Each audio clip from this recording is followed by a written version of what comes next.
Hello बच्चों, कैसे हो? उम्मीद करता हूँ बहुत अच्छे से होगे और अपना ख्याल रख रहे होगे। देन बच्चों, हमारा जो पिछला सेशन था उसमें हमने क्या पढ़ा?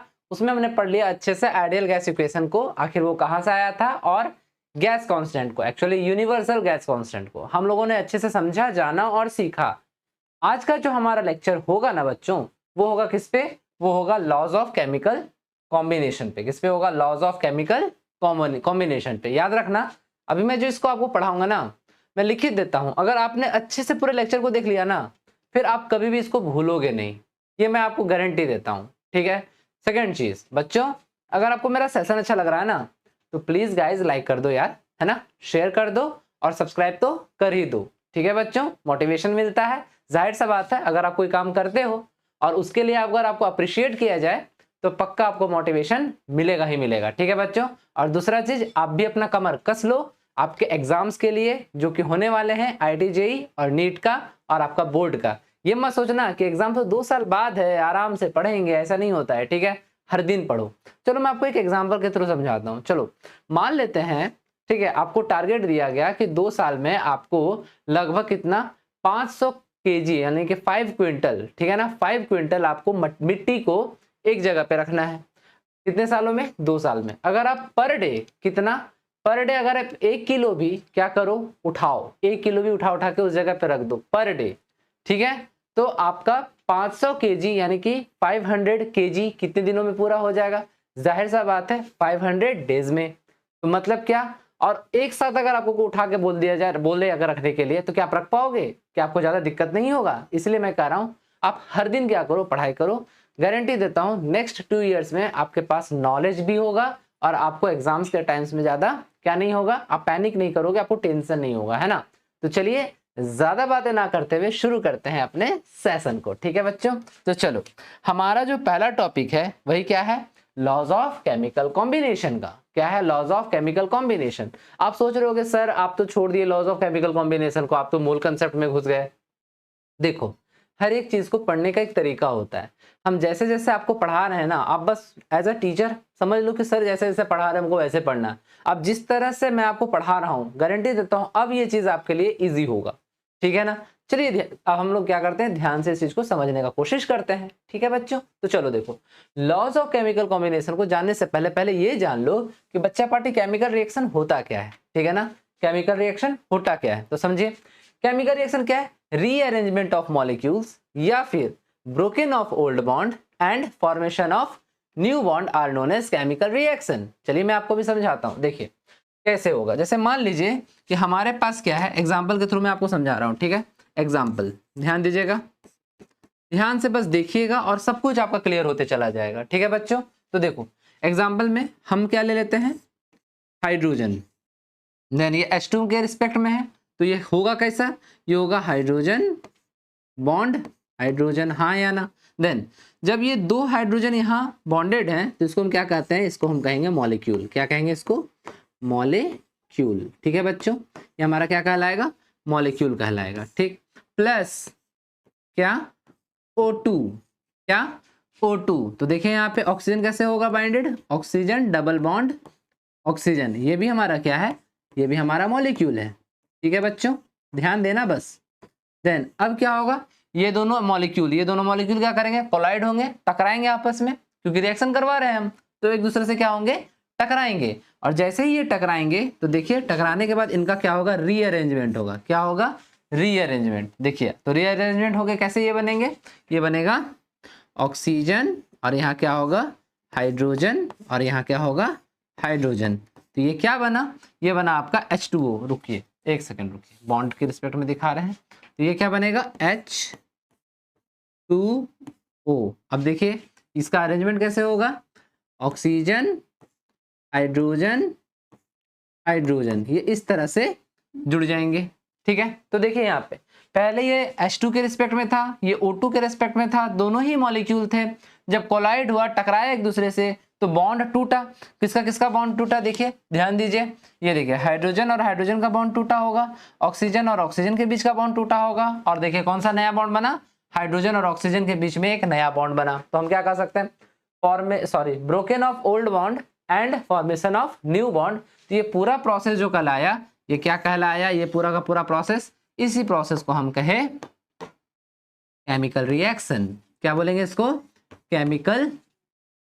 Chemical reaction. हाँ या ना बच्चों, कोई दिक्कत है, केमिकल रिएक्शन। अब देखो बच्चों, केमिकल रिएक्शन, ठीक है ना, ऐसा समझ लो कि केमिकल रिएक्शन इस रिस्पेक्ट में, मतलब अगर हम ऐसे बात करें कि फॉरवर्ड एंड बैकवर्ड के रिस्पेक्ट में केमिकल रिएक्शन दो टाइप का होता है, वो हम अभी आपको बताएंगे। तो पहले यहाँ समझ लो। अब देखो यहाँ पे क्या हुआ, मॉलिक्यूल्स, ये दोनों मॉलिक्यूल के फॉर्मेट में थे, देन यहाँ पर क्या हुआ, दोनों मॉलिक्यूल का फिर से क्या हुआ, रीअरेंजमेंट हुआ और आपको क्या मिला, H2O का मॉलिक्यूल मिला या नहीं मिला। तो यही, ये जो पूरा प्रोसेस हुआ इसी को कहते हैं केमिकल रिएक्शन। बोलिए समझ में आ गया। चलिए जल्दी से स्क्रीनशॉट लीजिएगा, फिर आगे चलते हैं, ले लीजिए। तो चलिए बच्चों, अब जरा ध्यान दीजिए यहाँ पे, ठीक है, डायरेक्शन के बेसिस पे, क्या चीज के बेसिस पे, डायरेक्शन के बेसिस पे केमिकल रिएक्शन, ठीक है ना, ध्यान दीजिएगा। केमिकल रिएक्शन डायरेक्शन के बेसिस पे केमिकल रिएक्शन कितने तरह के होते हैं, ध्यान दीजिएगा, दो तरह के। कितने तरह के होते हैं, दो तरह के। कौन कौन से, एक irreversible reaction,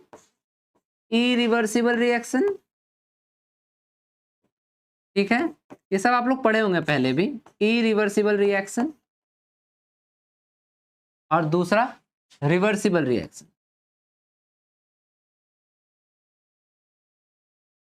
reversible reaction, irreversible reaction, reversible reaction. Irreversible reaction के लिए सिंबल कैसा होता है, इरिवर्सिबल रिएक्शन के लिए सिंबल होता है सिर्फ एक एरो आपको ऐसे देखने को मिलेगा, और रिवर्सिबल के लिए आपको कैसा एरो देखने को मिलेगा, एक ऐसा और एक ऐसा। वैसे आपने इस रिएक्शन को, मतलब इस सिंबल को कहीं और भी देखा है, कहाँ बताऊं, मोबाइल के डाटा में आपने अपने फोन में देखा होगा इस तरह का रिएक्शन। इसका मतलब क्या है, देखिए इस तरह से देखा होगा आपने, एक ऐसे एरो ऊपर होगा और एक एरो ऐसे नीचे होगा, मतलब आपका डाटा जा भी रहा है और आपका डाटा आ भी रहा है, ठीक है ना। तो मतलब यही हुआ रिवर्सिबल रिएक्शन में, सॉरी देखिए यहाँ स्पेलिंग मिस्टेक है, रिवर्सिबल रिएक्शन में क्या होगा, आपका रिएक्शन फॉरवर्ड डायरेक्शन में भी जाएगा और आपका रिएक्शन बैकवर्ड डायरेक्शन में भी आएगा। दोनों का एक एक एग्जांपल हम देखेंगे, जल्दी से स्क्रीनशॉट ले लीजिए। तो चलिए बच्चों, सबसे पहले हम रिवर्सिबल का भी हम लोग एक एग्जांपल देखा, क्या देखा, इरिवर्सिबल का, सॉरी इरिवर्सिबल का हमने एक एग्जांपल देखा, क्या था, H2 plus O2 gives you क्या, H2O, तो चलो बैलेंस कर देते हैं, 2H2O और यहाँ पे 2, ठीक है। ये क्या है, देखिए यहाँ पे एक ही एरो है सिंगल, और ये कैसा गया है, फॉरवर्ड डायरेक्शन में, तो ये आपको दिखेगा, ठीक है। इरिवर्सिबल का बात, रिवर्सिबल का बात कर ले, तो देखिए यहाँ पे इरिवर्सिबल का मैंने आपको दिखा दिया। अब हम लोग रिवर्सिबल का अगर बात कर ले, तो ये होता है N2, ऐसे बहुत सारा होता है, ऐसा नहीं कि एक ही होगा, बहुत सारा होता है, पर आपको सिर्फ एक एग्जांपल दिखा रहा हूँ, N2 plus 3H2 gives you 2NH3, ammonia का बनना, ठीक है ना, इसका फॉर्मेशन ऑफ अमोनिया। देखो यहाँ पे N2 और H2 आपको देगा क्या, NH3 अमोनिया, और अमोनिया वापस आपको क्या दे देता है, N2 प्लस H2। ये आपको बैलेंस करने का चीज है। एकदम अच्छे से समझ गए, हाँ या ना, बिल्कुल समझ गए होंगे। अब देखो यहाँ पे, अब यहाँ पर कहा मैं इसको कैसे को रिलेट करता हूँ लॉ ऑफ केमिकल कॉम्बिनेशन से। तो देखो ऐसे समझ लो कि 17th सेंचुरी में ये काम करना, मतलब केमिकल रिएक्शन करके, मतलब देखो ये दोनों अलग सब्सटेंस है, नाइट्रोजन एक अलग सब्सटेंस है, हाइड्रोजन एक अलग सब्सटेंस है, और अमोनिया एक अलग सब्सटेंस है। वैसे ही हाइड्रोजन एक अलग सब्सटेंस है, ऑक्सीजन एक अलग सब्सटेंस है, और वाटर एक अलग सब्सटेंस है। मतलब क्या, डिफरेंट सब्सटेंस से हम डिफरेंट सब्सटेंस को बनाना, ठीक है ना, अलग अलग सब्सटेंस से अलग अलग सब्सटेंस को बनाना, ठीक है ना। तो ये काम 17th सेंचुरी में लोग करने लगे थे, ठीक है ना। तो अब जब लोग ये सब करने लगे, तो इनको बैलेंस करना है या इसके रिस्पेक्ट में हमें और ज्यादा बात करना है, तो उसी के लिए क्या किया गया, बनाया गया लॉ ऑफ केमिकल कॉम्बिनेशन। किसके द्वारा, साइंटिस्ट के द्वारा, ठीक है ना। तो इन्होंने क्या किया, लॉ ऑफ केमिकल कॉम्बिनेशन को बनाया, ताकि ये रिएक्शन को, इस रिएक्शन को क्या किया जा सके, जस्टिफाई किया जा सके, ठीक है ना। एक एक करके समझते हैं। तो यहां तक आपका अच्छे से क्लियर है, जल्दी से स्क्रीनशॉट लेंगे, फिर आगे चलते हैं, ले लीजिए। अब देखिए बच्चों, यहां तक तो एकदम अच्छे से आपका क्लियर है। आप एक बात फिर से मैं बता दूं, आप अपना नोट्स प्रॉपर बनाते चलना, ठीक है ना। नोट्स में किसी तरह का कोई कमी मत करना, और मैं ये कहूंगा आपसे कि आप A4 साइज का जो व्हाइट पेपर होता है ना, उस पर नोट्स बनाओ और उसको क्या करो, उसको बाइंड करके रखते जाओ हर एक पर्टिकुलर चैप्टर का, ठीक है ना। ऐसा है कि यूनिट 1 का अगर मैं आपको बता रहा हूँ, पढ़ा रहा हूँ, इसका आपको नोट्स मिल रहा है, तो आप सिर्फ some basic concept of chemistry को बाइंड करके फिर रख देना, फिर एक अलग फिर से फाइल लेना और फिर अलग फाइल में आप एटॉमिक स्ट्रक्चर को देखना, ठीक है बच्चों। ये जरूर करना, इससे फायदा होगा आपको कि आप जब भी आपको रिवीजन करना होगा ना, बस तुरंत आप अपना फाइल को उठाओगे और रिवीजन कर लोगे, ठीक है। तो चलिए हम लोग क्या करते हैं, आगे बढ़ते हैं। तो देखिए अब हम लोग समझेंगे क्या, लॉ ऑफ केमिकल कॉम्बिनेशन को। तो देखो कुल मिला के लॉ ऑफ केमिकल कॉम्बिनेशन कितने टाइप के हैं, 5 टाइप्स के, ठीक है ना। टोटल कितने टाइप्स के लॉ ऑफ केमिकल कॉम्बिनेशन है, 5 टाइप के। एक एक को अच्छे से समझेंगे और जानेंगे और सीखेंगे। तो देखिए सबसे पहले हमको क्या जानना है, लॉ ऑफ, ऐसे आप लोगों ने इसे पढ़ा भी होगा, ठीक है ना बच्चों, लॉ ऑफ कंजर्वेशन ऑफ मास, सबसे पहले हमें इसे जानना है और आपने इसे पढ़ा भी है, ठीक है। दूसरा लॉ ऑफ डिफिनिट प्रोपोर्शन, ठीक है। लॉ ऑफ मल्टीपल प्रोपोर्शन, ठीक है। Gay-Lussac law of gaseous volume and last Avogadro's law. इन पांच लॉज को हमें पढ़ना है और यही 5 लॉ किसके टाइप से, लॉ ऑफ केमिकल कॉम्बिनेशन का, ठीक है बच्चों। जल्दी से स्क्रीनशॉट लीजिएगा, फिर आगे चलते हैं। तो चलिए बच्चों सबसे पहले हम किसको देखेंगे, law of conservation of mass. Then ऐसे तो आपको मैंने पहले भी इसके बारे में बात, मतलब किसके बारे में हमने बात किया हुआ है, क्या लॉ ऑफ कंजर्वेशन ऑफ मास क्या होता है। मास can neither be created nor be destroyed, मतलब मास को ना तो बना सकते हो और ना ही कभी नष्ट कर सकते हो, आप डिस्ट्रॉय नहीं कर सकते मास को।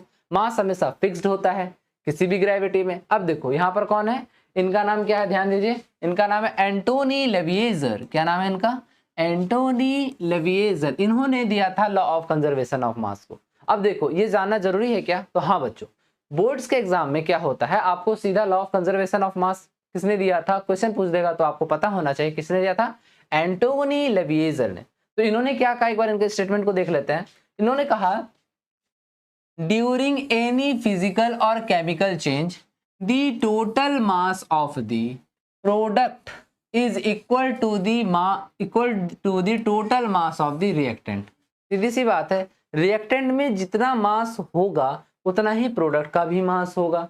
चलिए अभी एक एग्जांपल देके समझते हैं। मैंने आपको कहा था ना, एक प्रोडक्ट से, एक सब्सटेंस से दूसरे सब्सटेंस को जाने, जब वो जाता है, ऐसे समझो, एक सब्सटेंस से जब वो दूसरे सब्सटेंस में हम जाएंगे तो उसको जस्टिफाई करने के लिए इन लॉस को बनाया गया है। फॉर एग्जाम्पल चलिए अब इसी एग्जाम्पल को हम लोग ध्यान से देखते हैं। देखिए क्या कह रहा है, ध्यान से देखिए। देखिए hydrogen plus oxygen gives you H2O, हाँ या ना। आप क्या करिए, इसको बैलेंस कीजिए, तभी आपका ये लॉ काम आएगा। चलिए बैलेंस करते हैं, यहाँ पे लगा देंगे 2 और यहाँ लग जाएगा 2, ठीक है ना। चलिए अब एक काम करता है, हम लोग मास को कैलकुलेट करते हैं। इधर कितना मास हो गया हाइड्रोजन का, टोटल कितने मास है, 4 हाइड्रोजन है तो कितना हो गया 4 ग्राम, हाँ या ना। ऑक्सीजन कितना है 2 है, तो क्या लिखेंगे 32 ग्राम।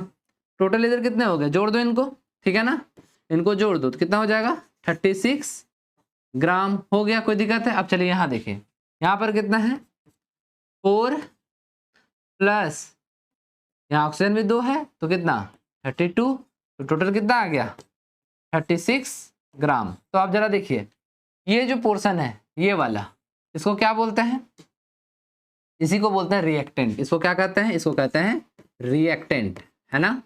ये क्या है, ये रिएक्टेंट है, और ये क्या है, ये हमारा प्रोडक्ट है। ये हमारा क्या है, प्रोडक्ट है। और देखिए क्या इस केमिकल रिएक्शन को ये लॉ ऑफ कंजर्वेशन ऑफ मास क्या जस्टिफाई नहीं कर रहा। देखिए ध्यान से, रिएक्टेंट का जो मास है वही हमारा प्रोडक्ट का भी मास है। और यही बात किसने बताया, एंटोनी लेविएजर ने किसमें, लॉ ऑफ कंजर्वेशन ऑफ मास में। क्लियर है। ऐसे इसको हम लोग बहुत बार पढ़ चुके हैं, law of conservation of mass. Mass can neither be created nor be destroyed, simple सी बात है, ठीक है ना। आगे बढ़ सकते हैं, जल्दी से स्क्रीनशॉट लीजिएगा फिर आगे चलते हैं, ले लीजिए। चलिए बच्चों अब हम चलेंगे अपने दूसरे लॉ पे। हाँ तो चलिए कहाँ हम जा रहे हैं, अपने दूसरे लॉ पे जाएंगे, जो कि क्या है, लॉ ऑफ डिफिनिट प्रोपोर्शन। सबसे पहले जानिए, आपको जानना क्या है, सबसे पहले आपको साइंटिस्ट का नाम जानना है जिन्होंने इसको क्या किया, इसको डिफाइन किया है, ठीक है। क्यों? बिकॉज क्वेश्चन आ जाता है 1 नंबर का, आपसे पूछा जा सकता है 1 मार्क्स का क्वेश्चन में ये पूछा जाता है कि किसने दिया है, ठीक है। तो ये आपको एकदम दिमाग में रखना है। तो देखिए किसने दिया है, law of definite proportion, Joseph Proust. नाम क्या है उनका, law of definite proportion, Joseph Proust. एकदम दिमाग में, जोसेफ प्राउस्ट। क्या नाम है, जोसेफ प्राउस्ट, जोसेफ प्राउस्ट, समझे, नाम है जोसेफ प्राउस्ट, एकदम दिमाग में रखना है ध्यान से। Law of definite proportion, Joseph Proust, law of definite proportion, Joseph Proust. अब ये देखो, ये नाम तो याद रखना पड़ेगा, इसमें कहीं कोई गुंजाइश नहीं है कि कुछ और हो सकता है, ठीक है। Law of definite proportion, Joseph Proust, याद हो गया होगा। अब चलिए हम लोग डेफिनिट प्रोपोर्शन को समझेंगे। देखिए लॉ ऑफ डेफिनिट प्रोपोर्शन क्या कहता है, इसको ध्यान दीजिएगा।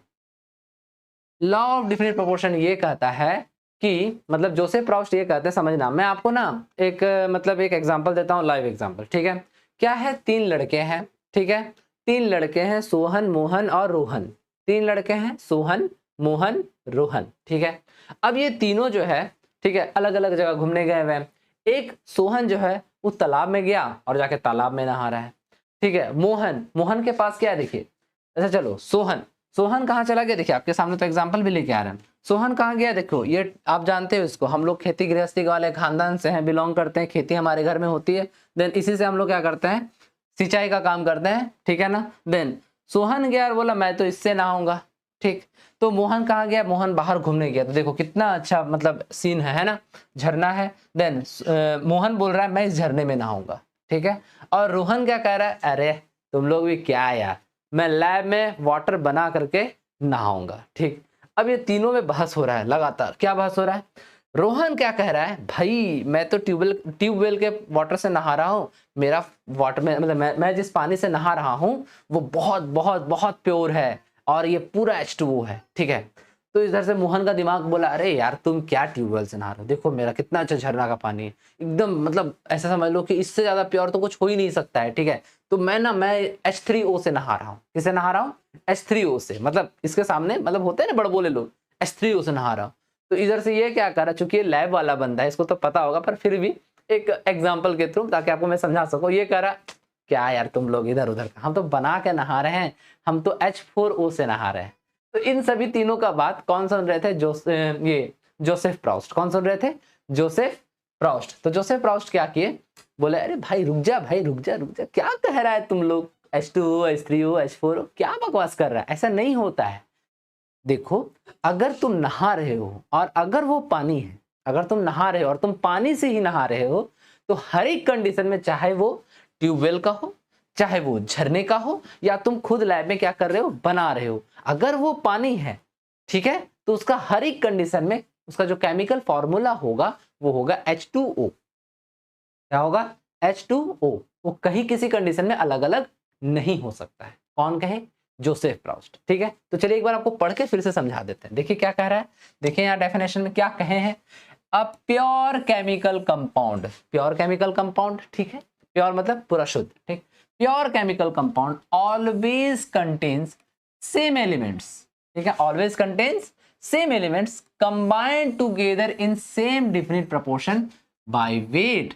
This law was given by Joseph Proust. मतलब क्या हुआ, हर एक प्योर कंडीशन में, अगर कोई कंपाउंड प्योर है तो हर एक कंडीशन में, ठीक है ना, उसके अंदर सेम एलिमेंट होगा और वो सेम प्रोपोर्शन में जुड़े होंगे। मतलब अगर ये ट्यूबवेल का पानी है तो यहाँ जो ये अगर पानी है तो ये तब क्या होगा, ये H2O होगा।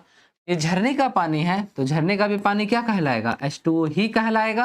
और अगर आप लैब में ये वाटर को बना रहे हो तो ये भी क्या कहलाएगा, H2O ही कहलाएगा। आप कभी इसका प्रोपोर्शन चेंज नहीं कर सकते, चाहे कुछ भी हो जाए, अगर वो प्योर कंपाउंड है तो। और हम बात वही कह रहे थे, हम क्या रहे थे, हम तो शुद्ध पानी से नहा रहे हैं। वही मैंने आपको कहा था, शुद्ध वाटर मतलब, शुद्ध पानी मतलब प्योर वाटर, हाँ या ना।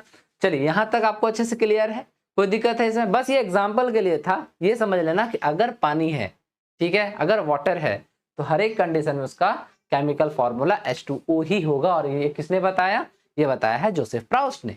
चलिए जल्दी से स्क्रीनशॉट लीजिएगा, फिर आगे चलते हैं, ले लीजिए।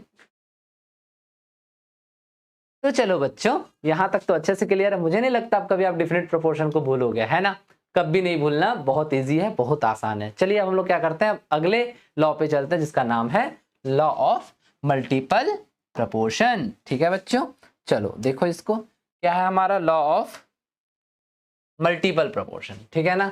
यहाँ तक समझ में आ गया आपको, दोनों लॉज आपको अच्छे से क्लियर है। अब ये थर्ड लॉ है लॉ ऑफ मल्टीपल प्रोपोर्शन। इसको किसने दिया था, देखिए जॉन डाल्टन, इनका नाम क्या है, जॉन डाल्टन। इनको कौन नहीं जानता, लगभग सभी केमिस्ट्री जो पढ़ रहे हैं या पढ़ा रहे हैं सब इनको जानते हैं, जॉन डाल्टन इनका नाम है, ठीक है ना। तो देखिए ये क्या कहते हैं, ध्यान से समझिएगा। लॉ ऑफ मल्टीपल प्रोपोर्शन में, लॉ ऑफ मल्टीपल प्रोपोर्शन में इनका ये कहना है, ध्यान से समझिएगा, कि कभी भी अगर हम कोई केमिकल, ध्यान से सुनिएगा, अगर किसी एलिमेंट से, ठीक है, 2 या 2 से ज्यादा, 2 और मोर देन क्या कंपाउंड अगर हम बना रहे हैं, तो उनका जो रेशियो होगा ना वो सिंपलेस्ट होगा। जाहिर सी बात आपको समझ में नहीं आया होगा, फिर से समझाता हूँ, ध्यान से सुनना।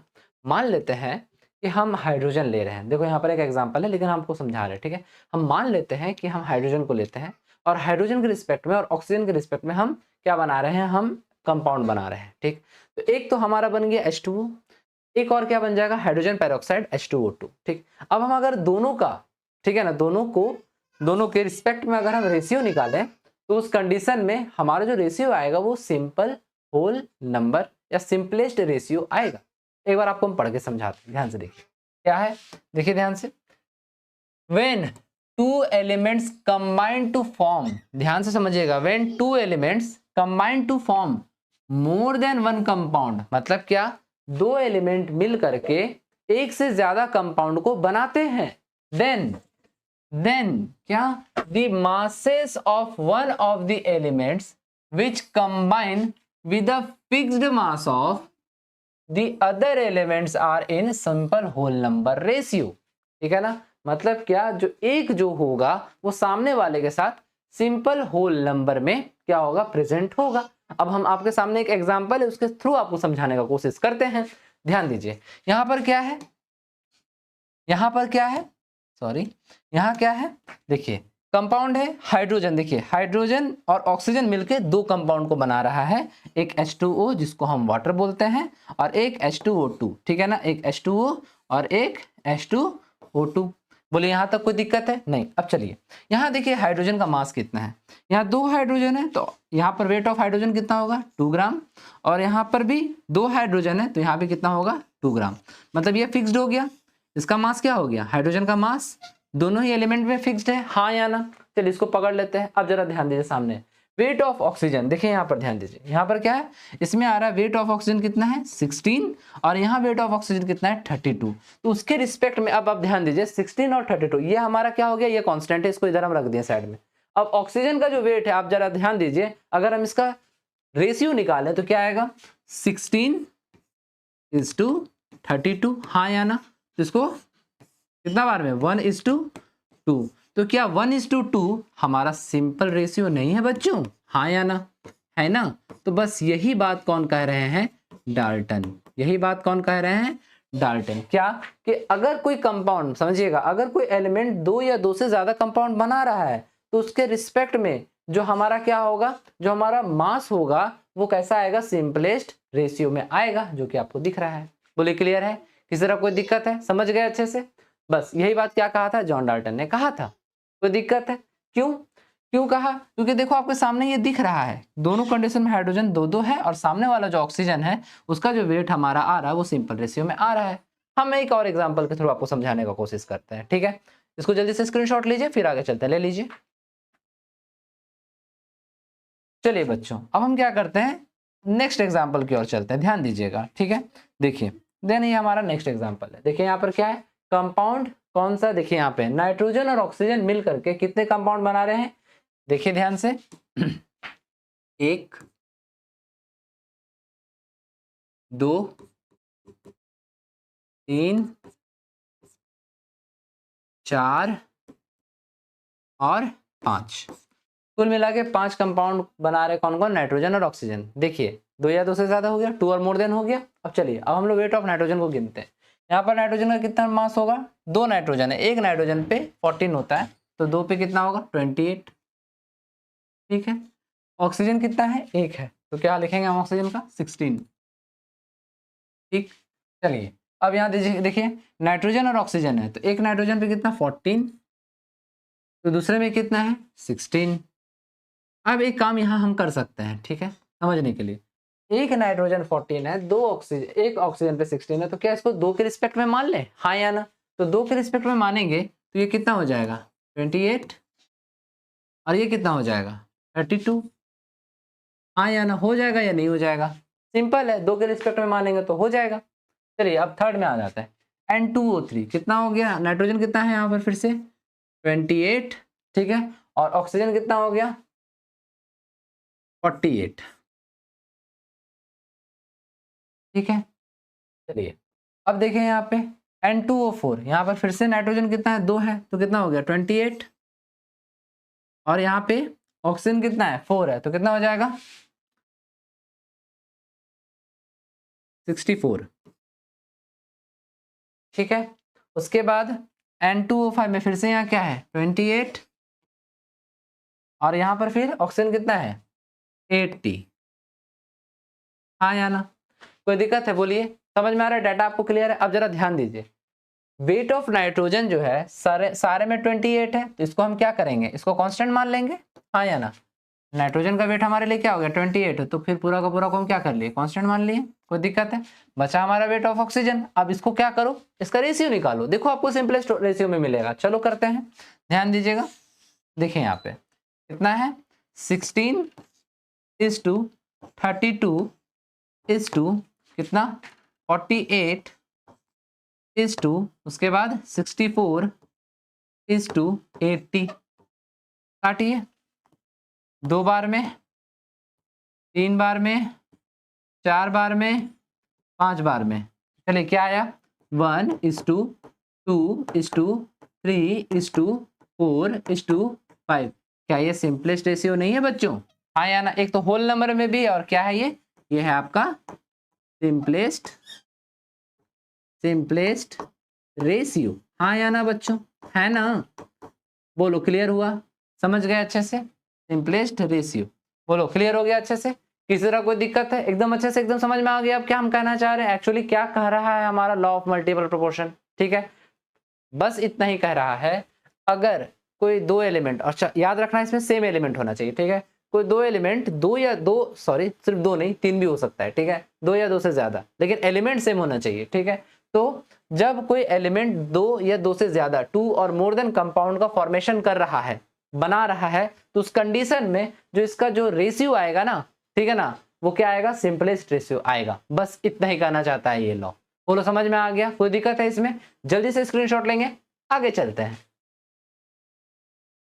चलिए बच्चों, यहां तक तो फिर सब कुछ अच्छे से क्लियर हो गया होगा, ठीक है। अब हम चलते हैं अपने नेक्स्ट लॉ की तरफ, जो कि क्या है Gay-Lussac law of gaseous volume. ठीक है, जाहिर सा बात है गैर-लुसाक लॉ का जब बात हो रहा है तो यहाँ पर इनका नाम क्या होगा, इनका नाम गैर-लुसाक ही है, और इन्होंने ही क्या दिया है वॉल्यूम के रिस्पेक्ट में, क्या दिया है अपना लॉ दिया है। तो चलिए यहाँ तक सब कुछ अच्छे से क्लियर है। जल्दी से क्या कीजिएगा, गैर-लुसाक ही इनका नाम है, याद रखिएगा क्या नाम है इनका, गैर-लुसाक। चलिए अब हम चलते हैं आगे अपने लॉ की ओर, ठीक है। जरा ध्यान दीजिएगा, देन ये लॉ कैसा है देखिए, आपको अच्छे से इसको समझना है, ठीक है ना। गैर-लुसाक लॉ कैसा है, गैर-लुसाक जो थे उनका कहना था, ध्यान से सुनना, गैर-लुसाक थे उनका कहना था कि जब हम वॉल्यूम के रिस्पेक्ट में कोई गैसियस मॉलिक्यूल को मिलाएंगे तो वो कैसा मिलेगा, वो हमको हमेशा सिंपल रेशियो में ही मिलेगा।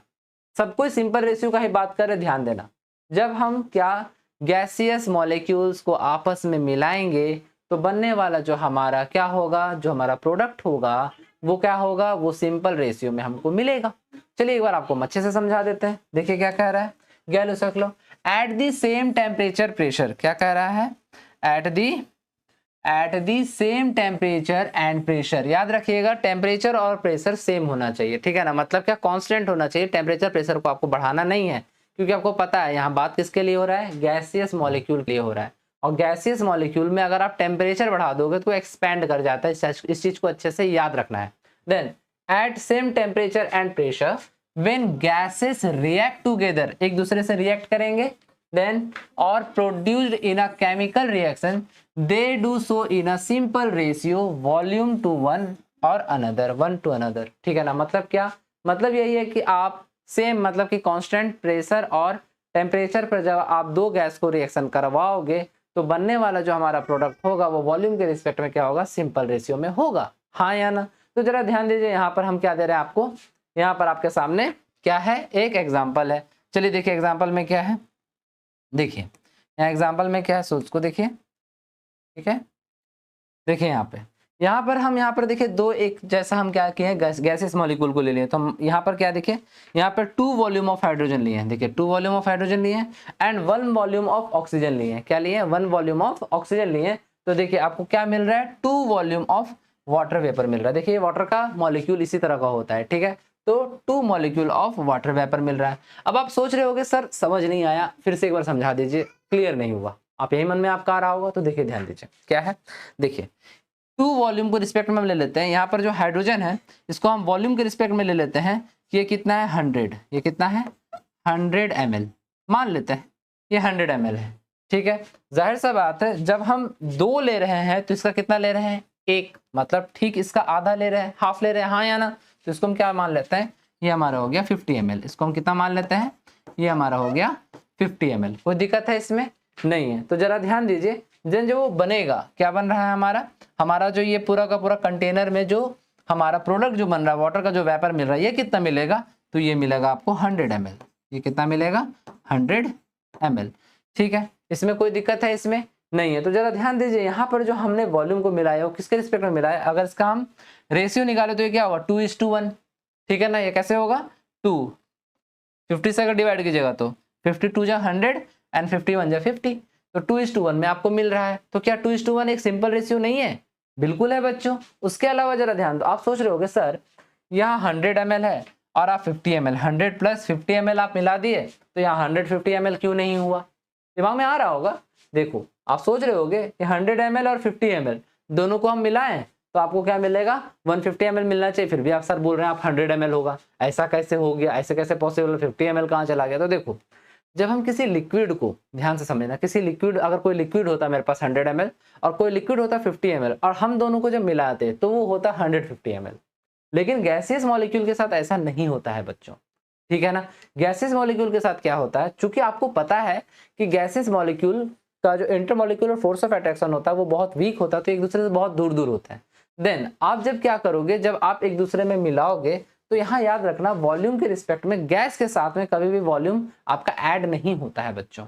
इस चीज को एकदम दिमाग में रखना। हाँ ये दिमाग में रखना, जो ज्यादा वॉल्यूम में है उसी का क्या ले लेगा? रेशियो, उसी का वहां पर वैल्यू ले लेगा हमारा प्रोडक्ट। ये दिमाग में रखना है, ठीक है ना। इसको अच्छे से क्लियर करके रखना है, ठीक। लेकिन हाँ ऐड मत करना वॉल्यूम को, समझ में आ गया? क्यों? क्योंकि गैसेस मॉलिक्यूल आपस में क्या होता है, फिर जैसे एक गैस में दूसरे गैस को मिलाओगे तो वो वहीं पर जाकर के मिल जाता है, लेकिन वॉल्यूम हमारा बढ़ता नहीं है। आपको इसको हम दूसरे तरीके से भी समझा सकते हैं।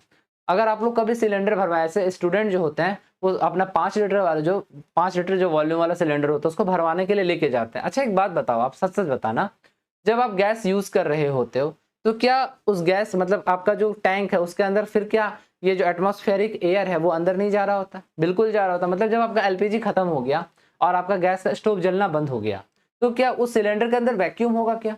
नहीं, बिल्कुल नहीं। मतलब क्या उस स्पेस की जितना, मतलब जितना स्पेस है, वॉल्यूम कितना है उस सिलेंडर का, मान के चलिए 5 लीटर का है, तो वहां पर जो आपका गैसेस वॉल्यूम हुआ, एटमॉस्फेरिक एयर जो है वो वहां 5 लीटर के रिस्पेक्ट में वहां भरा हुआ है। ऐसे समझ के चलो, वहां है गैसेस मॉलिक्यूल। अब जब आप जाते हो भरवाने के लिए तो वो तो सीधा सिलेंडर को पलट देता है और गैस उसके अंदर जाने लगता है। ऐसा तो नहीं होता ना कि 5 लीटर की जगह वो 10 लीटर का फैल जाता है, फुल जाता है सिलेंडर, ऐसा तो नहीं होता। बात को समझना, बीच बीच में फिर एयर को निकालना पड़ता है क्योंकि प्रेशर बहुत ज्यादा हो जाता है। लेकिन वॉल्यूम नहीं बढ़ता है बच्चों, गैसियस के साथ में, लिक्विड के साथ में बढ़ता है। लेकिन ये जो आपका ये जो पूरा का पूरा क्या लग रहा है, ये जो पूरा का पूरा आपको ये लॉ जो लग रहा है ये सिर्फ गैस के साथ में होगा, ना कि किसके साथ, ना कि लिक्विड के साथ, ना कि सॉलिड के साथ। इस बात को अच्छे से समझना। और यही क्या बोले थे, गैलुसैक बोले थे। क्लियर है कि जो भी होगा वहां पर सिंपल रेशियो बनेगा। बोलिए अच्छे समझ में आ गया? कोई दिक्कत है इसमें? कोई दिक्कत है इसमें? नहीं है? स्क्रीनशॉट लीजिए, आगे चलते हैं, ले लीजिए। चलिए बच्चों यहां तक तो सब कुछ अच्छे से क्लियर हो गया, ठीक है। अब हम लोग चलते हैं आगे, ठीक है। चलिए अब देखिए हमारा अब आता है हमारा लास्ट क्या, एवोगैड्रोस लॉ। एवोगैड्रो चर्चा क्या कहते हैं इसको समझना है, ठीक है ना। तो देखिए एवोगैड्रो क्या कह रहे हैं, ध्यान दीजिए। एवोगैड्रो कह रहे हैं एट सेम टेम्परेचर, ध्यान समझिएगा, at same temperature and pressure. देखिए जब भी हम किसी भी गैस के रिस्पेक्ट में बात कर रहे हैं, बार बार हम यहाँ क्या लिख रहे हैं, टेम्परेचर एंड प्रेशर कैसा होना चाहिए, सेम, मतलब क्या, कांस्टेंट होना चाहिए, ठीक है ना। Pressure, equal volume of all gases have same number of molecules, ठीक है ना। मतलब क्या, एवोगैड्रो भैया क्या कह रहे हैं, एवोगैड्रो भैया कह रहे हैं क्या कि आपका सेम टेम्परेचर एंड प्रेशर में अगर किसी गैस का इक्वल वॉल्यूम है, मतलब सेम वॉल्यूम है, तो उस गैस का मॉलिक्यूल भी क्या होगा, सेम, चाहे आप अलग अलग गैस ही क्यों ना लो। फॉर एग्जांपल हम आपको समझाते हैं, अगर आपको दिया हुआ है कि आप मान के चलो कि कार्बन मोनोऑक्साइड या फिर एक काम कर लो कार्बन डाइऑक्साइड, ठीक है ना, कितना में है, 1 लीटर में है, कितना में है, 1 लीटर में है, और उसके लिए उसका जो मॉलिक्यूल्स है वो एक्स मॉलिक्यूल है। तो अगर आपसे पूछा जाए चलिए ऑक्सीजन भी 1 लीटर में उसका मॉलिक्यूल्स कितना होगा, तो उसके लिए भी ऑक्सीजन का भी जो मॉलिक्यूल होगा वो सेम एक्स मॉलिक्यूल ही होगा, अलग नहीं होगा। ये कौन कह रहे हैं, अमैदियो एवोगैड्रो। ये कौन कह रहे हैं, अमैदियो एवोगैड्रो। फिर से सुनना, मान लेते हैं 1 लीटर कार्बन डाइऑक्साइड है, क्लियर हो रहा है, और 1 लीटर कार्बन डाइऑक्साइड में अब टेम्परेचर प्रेशर सेम होना चाहिए। अभी मैं वो बताऊंगा आपको कौन सा सेम टेम्परेचर प्रेशर का कंडीशन होगा, ठीक है ना, वो भी आपको बता रहा हूं, पर ध्यान से समझो। सेम टेम्परेचर प्रेशर या कांस्टेंट टेम्परेचर प्रेशर में कार्बन डाइऑक्साइड 1 लीटर में एक्स मॉलिक्यूल है, ध्यान से समझना। देन उसके बाद अगर हम आपसे बोल दें कि मीथेन गैस 1 लीटर में, देखिए हम एग्जांपल चेंज कर दिए, मीथेन गैस 1 लीटर उसी टेम्परेचर और प्रेशर में उसका मॉलिक्यूल कितना होगा, तो वो भी कितना होगा, एक्स मॉलिक्यूल ही होगा, बिल्कुल सेम होगा। और ये बात कौन कह रहे हैं, अमैदियो एवोगैड्रो। क्लियर है, कोई दिक्कत है इसमें, नहीं होना चाहिए बच्चों, यहां तक एकदम अच्छे से आपको समझ में आना चाहिए। देन ध्यान से देखिएगा, अमैदियो एवोगैड्रो के अनुसार में किसी भी सेम टेम्परेचर और प्रेशर में क्या होगा, हमारा मॉलिक्यूल्स अगर वॉल्यूम हमारा सेम है तो मॉलिक्यूल्स का नंबर क्या होगा, हमारा सेम होगा। अब ये टेम्परेचर और प्रेशर क्या है सेम, तो समझो ये जो कंडीशन है ना टेम्परेचर और प्रेशर का, तो ये कहाँ होगा, एट कहाँ, ध्यान से देखना, एट कहाँ, स्टैंडर्ड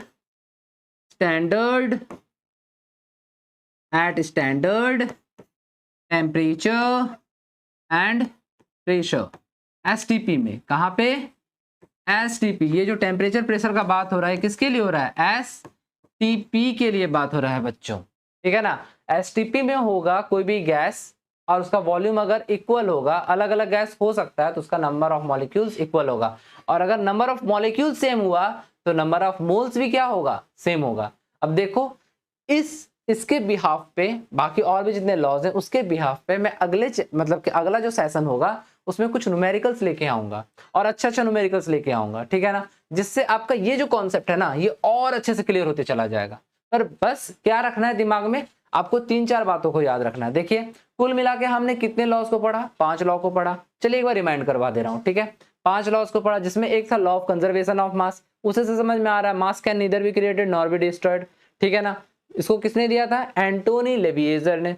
दूसरा क्या था, लॉ ऑफ डिफिनिट प्रोपोर्शन, ठीक है, लॉ ऑफ डिफिनिट प्रोपोर्शन में क्या था, चाहे कंपाउंड कहीं भी हो और अगर कंपाउंड प्योर हो, ठीक है ना, तो उसका हमेशा क्या, उसका जो फॉर्मूला होगा, केमिकल फॉर्मूला, वो हर जगह सेम होगा, ठीक है ना, ये दूसरा था, ठीक है। तीसरा क्या था, लॉ ऑफ मल्टीपल प्रोपोर्शन, क्या, अगर कोई एक एलिमेंट, अगर 2 या 2 से ज्यादा एलिमेंट मिलकर के 2 या 2 से ज्यादा कंपाउंड को बना रहा है, ठीक है ना, एकदम सिंपल लैंग्वेज में बता रहे हैं, ठीक है, तो उसका जो आपका क्या होगा, रेशियो आएगा, वो हमेशा क्या आएगा, सिंपलेस्ट रेशियो आएगा, ठीक है ना। फोर्थ नंबर क्या था, फोर्थ नंबर था गैल-लुसैक लॉ। गैल-लुसैक लॉ क्या कह रहे हैं कि अगर आप किसी गैस को एक दूसरे के साथ क्या कर रहे हो, रिएक्ट करवा रहे हो और प्रोडक्ट बना रहे हो, तो उसका जो वॉल्यूम आएगा वो भी कैसा आएगा, सिंपलेस्ट रेशियो में आएगा। ये किसने कहा, गैल-लुसैक ने। और लास्ट हमारा क्या था, पांचवा क्या है, एवोगैड्रो लॉ। एवोगैड्रो क्या कह रहे हैं कि अगर आपका गैस स्टैंडर्ड यानी एसटीपी में है, ठीक है ना, तो उस कंडीशन में क्या हमारा जो वॉल्यूम जो होगा, अगर वॉल्यूम इक्वल है गैस का, तो उस कंडीशन में ध्यान से समझिएगा, गैस किस में होगा, एसटीपी में। देन अगर इक्वल वॉल्यूम होगा गैस का, तो उसका जो मॉलिक्यूल्स है वो भी क्या होगा, इक्वली होगा, चाहे वो कैसा भी गैस क्यों ना हो। और एसटीपी के लिए कंडीशन क्या रहता है, टेम्परेचर इज इक्वल टू कितना, 273, सॉरी खिंचा गया, 273 केल्विन।